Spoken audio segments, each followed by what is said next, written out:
Okay guys, I'm just going to do a quick video about how to network properly. So, as you may know, I was very into music for a long while, like playing in bands and stuff like this. And a big part of music is networking.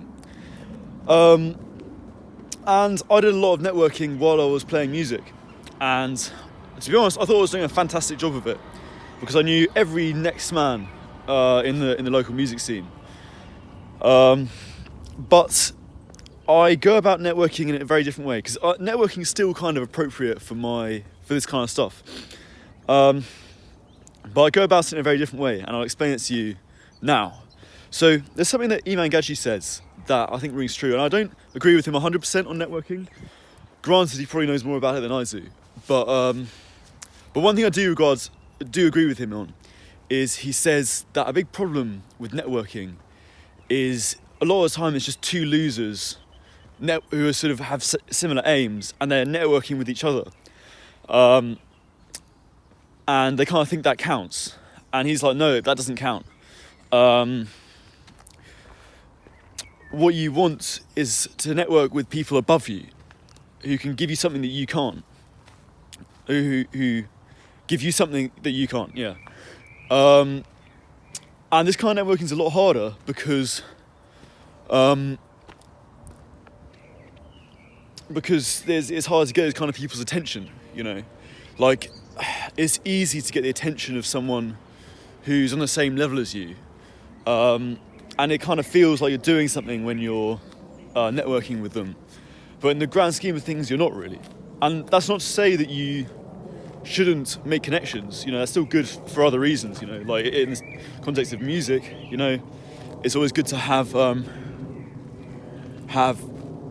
people on the side for if you want to put on a gig and you need a support act, something, you know, that, sure, yeah, but that's not really networking, and I don't think that's really what I don't think that kind of stuff's really as important as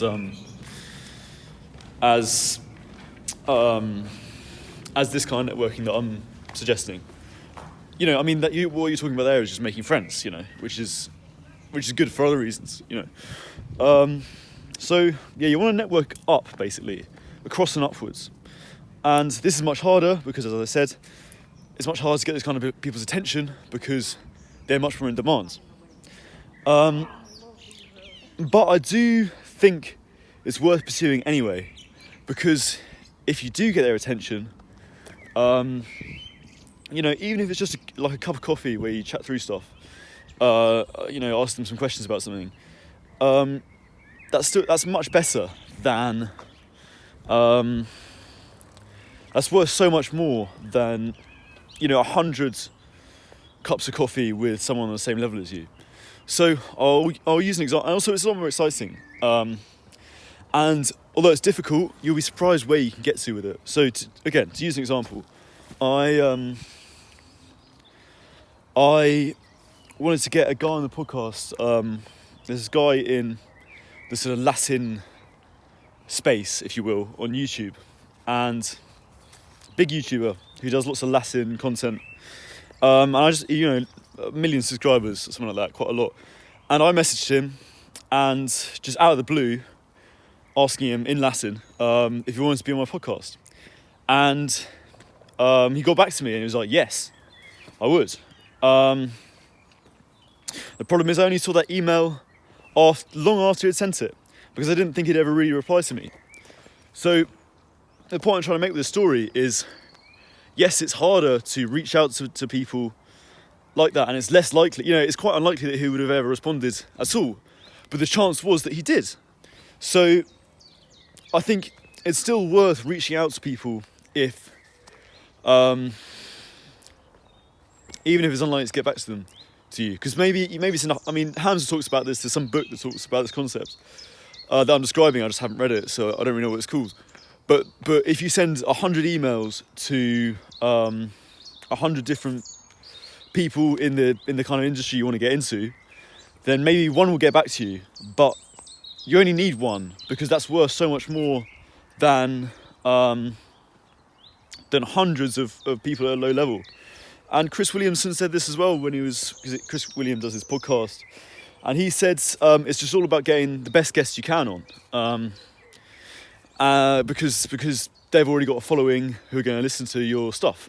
And it's so true, guys. It's so true. So try and reach out to higher places that are more difficult. And again, guys, I think this goes for a lot of other things as well. I mean, look about dating. I did another video about this as well. It's much more worthwhile going for a girl who is actually attractive, because yes, you might fail. It's more likely you'll fail, but you don't want to go out with someone who's not really attractive anyway, who's not who's not really good for you anyway. So people these days are so averse to any hard work, and it's really pathetic, I think. So yeah, embrace that so difficult thing, and you'll be amazed where you get with it.